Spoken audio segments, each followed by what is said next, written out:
Assalamualaikum warahmatullahi wabarakatuh. Saya Nancy Sylvia dengan NPM 237555024 dari kelas 5A Akuntansi Perpajakan. Saya membuat video ini untuk memenuhi tugas mata kuliah Akuntansi Sektor Publik. Di video kali ini, saya akan membahas tentang akuntansi belanja barang dan jasa, beban, dan persediaan. Masuk ke pembahasan yang pertama, yaitu akuntansi belanja. Akuntansi belanja adalah semua pengeluaran dari rekening kas daerah yang mengurangi saldo anggaran lebih dalam periode tahun anggaran bersangkutan yang tidak akan diperoleh pembayarannya kembali oleh pemerintah. Untuk pengakuan dan pengukuran belanja diakui pada saat terjadinya pengeluaran dari rekening kas umum daerah. Pengeluaran melalui bendahara pengeluaran, pengakuan belanjanya terjadi pada saat pertanggungjawaban atas pengeluaran yang disahkan oleh unit yang mempunyai fungsi perbendaharaan. Untuk klasifikasi belanja, itu ada 3. Yang pertama, belanja operasi. Di dalam belanja operasi terdapat belanja pegawai, belanja barang, belanja bunga, subsidi, hibah, dan bantuan sosial. Yang kedua ada belanja modal, dan yang ketiga ada belanja tak terduga. Untuk contoh pencatatan jurnalnya yaitu belanja pada estimasi perubahan SAL. Kenapa pada perubahan SAL? Karena belanja akan dilaporkan dalam laporan realisasi anggaran setelah akun pendapatan. Di sini ada metode belanja. Metode belanja ada 2, yaitu metode UP atau uang persediaan dan metode LS atau langsung.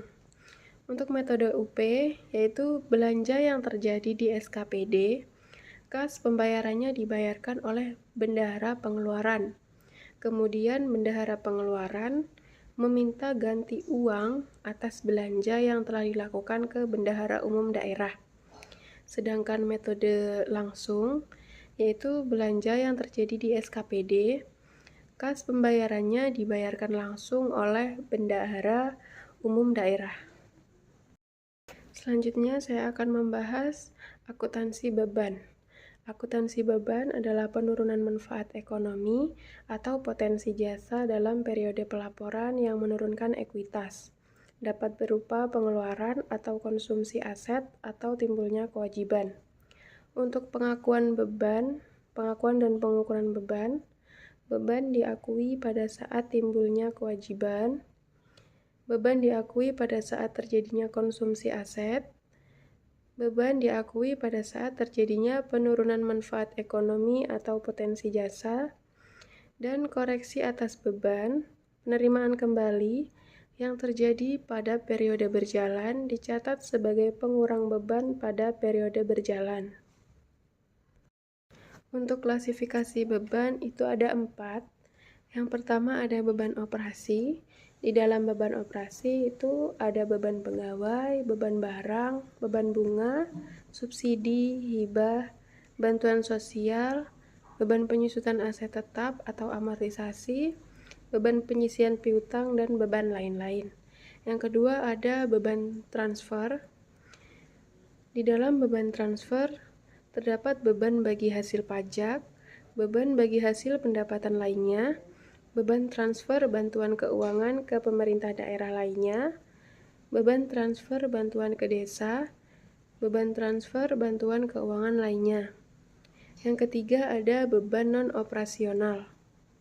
Beban yang sifatnya tidak rutin, misalnya berasal dari defisit penjualan aset non-lancar, defisit penyelesaian kewajiban jangka panjang, defisit dari kegiatan non-operasional lainnya. Yang keempat ada beban luar biasa. Beban luar biasa untuk mencatat beban atas kejadian luar biasa. Yang termasuk kejadian luar biasa yaitu tidak bisa diramalkan pada awal tahun anggaran, tidak diharapkan terjadi berulang-ulang, dan kejadiannya di luar kendali pemerintah.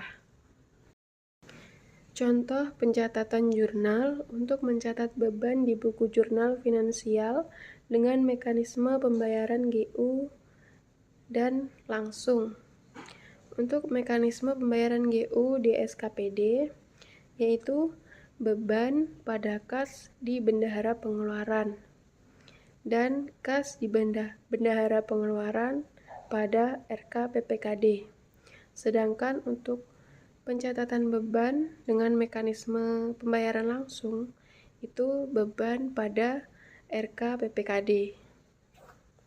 Untuk penyajiannya yaitu beban dilaporkan dalam laporan operasional. Kemudian ada akuntansi persediaan. Akuntansi persediaan adalah aset dalam bentuk barang atau perlengkapan yang diperoleh dengan maksud untuk mendukung kegiatan operasional pemerintah atau barang-barang yang dimaksudkan untuk dijual dan atau diserahkan dalam rangka pelayanan kepada masyarakat dalam kurun waktu 12 bulan dari tanggal pelaporan.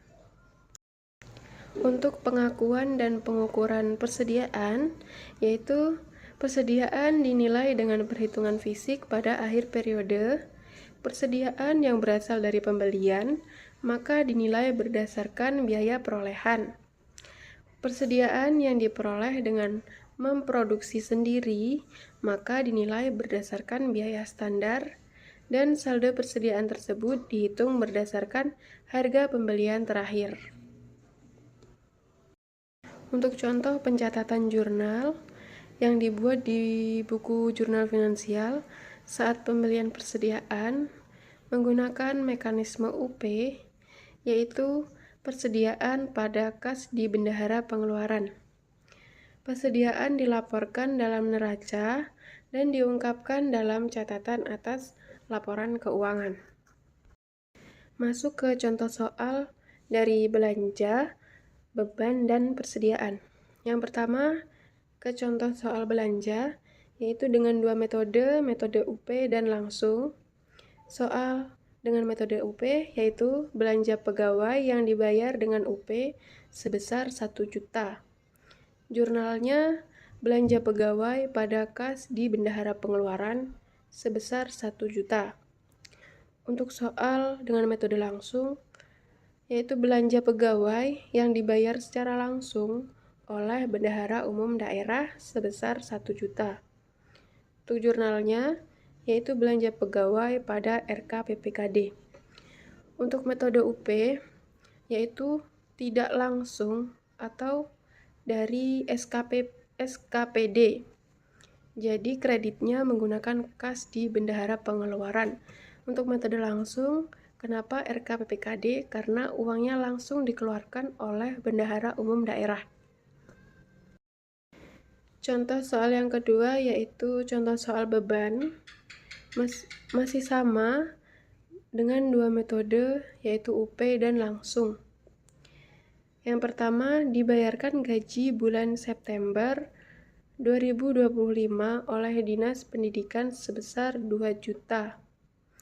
Dinas Pendidikan berarti SKPD, yaitu bebannya, jurnalnya, beban pegawai pada kas di bendahara pengeluaran. Jurnal langsung dengan metode langsung yaitu dibayarkan gaji bulan September 2025 oleh bendahara umum daerah sebesar 2 juta dengan jurnal beban pegawai pada RKPPKD. Contoh soal yang terakhir yaitu contoh soal persediaan. Pada akhir tahun 2024, persediaan yang tersisa sebanyak 5 juta, sedangkan neraca saldo nilai persediaan adalah 2 juta. Berarti selisih 3 juta. Jurnalnya persediaan pada beban persediaan sebesar 3 juta rupiah. Kemudian pada akhir tahun 2024, persediaan yang tersisa sebanyak 5 juta, sedangkan di neraca saldo nilai persediaan adalah 7 juta dengan selisih 2 juta, yaitu jurnalnya beban persediaan pada persediaan sebesar 2 juta. Itulah materi yang dapat saya sampaikan. Semoga bermanfaat. Saya akhiri. Wassalamualaikum warahmatullahi wabarakatuh.